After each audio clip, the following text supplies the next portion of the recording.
Hi guys! Welcome back to Master Che. Today, magluluto po tayo ng paksiw na pata. But before that, please don't forget to subscribe.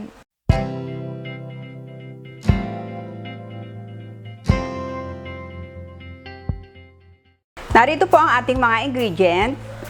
Meron po tayong pata, peppercorn, banana blossom, sugar, garlic, bay leaf, oregano, vinegar, soy sauce, and oil. Yun po, simulan na po natin ang ating paksiw na pata. Lagay lang po tayo ng konting oil sa ating pan. Ang pata po natin ay minarinate ko na siya sa toyo and pepper. Ngayon, ipa-fry lang po natin siya bago natin siya palambutin.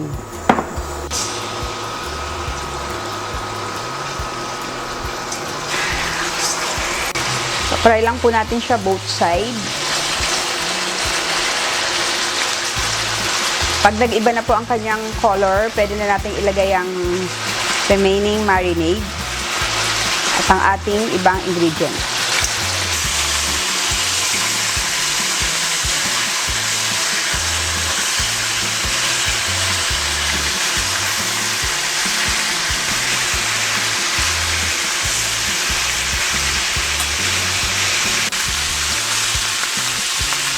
Hanguin ko na po itong ibang pata para susunod ko naman po itong ibang natira nating pata.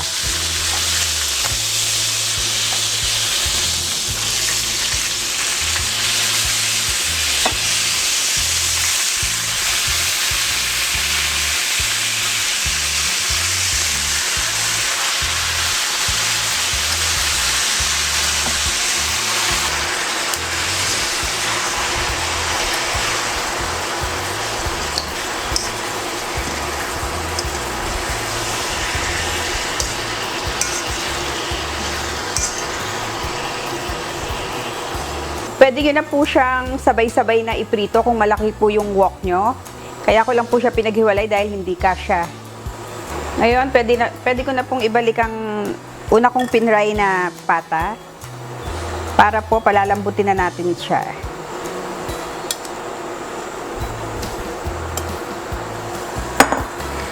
Lalagay lang po natin yung pinag-marinate sa kanya para hanggang sa lumambot. Dadagdagan lang po natin siya ng water hanggang sa lumambot po ang ating pata. At ilalagay na po natin ang ating bay leaf.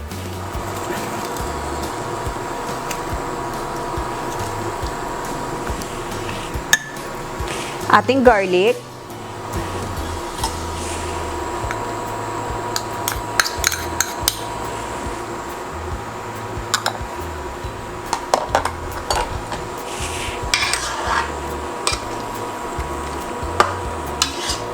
Ihintayin po natin siyang lumambot at medyo mabawasan po ang kanyang liquid at babalikan po natin siya.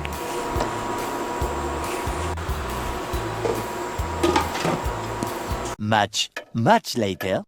Ngayon po, balikan natin ang ating pata. Yan, kumukulo na po siya.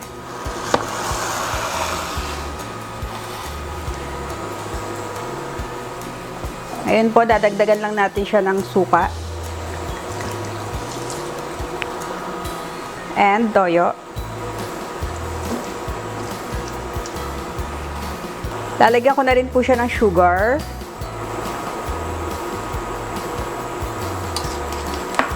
At ang ating banana blossom, binabad ko na po siya sa water.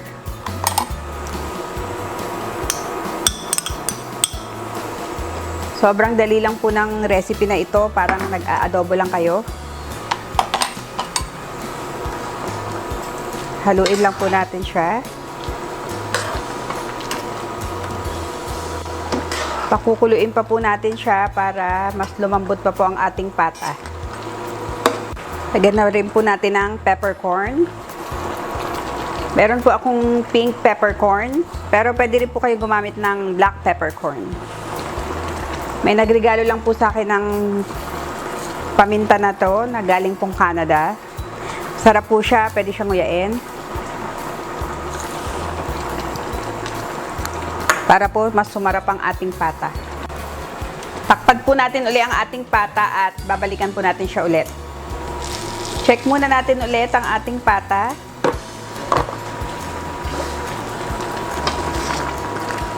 Yan, tignan nyo, ganda na ng ating pata.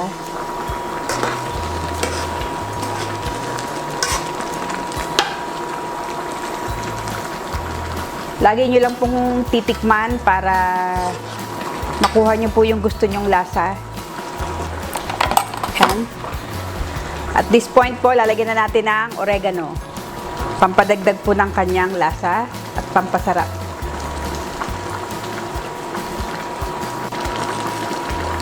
Konting-konti na lang po at titikman na natin ang ating paksiw na pata. Gusto ko lang pong medyo mabawasan pa yung liquid niya para talagang ma-absorb po ng pata.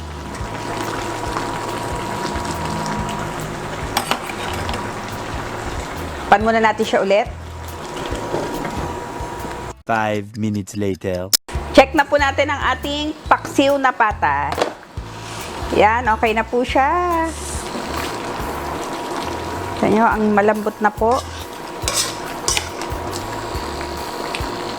Ngayon po, magpi-plate na po tayo. Narito na po ang ating paksiw na pata. Sana po idagdag nyo siya sa inyong mga menus. Sa weekend, pwede nyo po siyang gawin. Ngayon, titikman na po natin.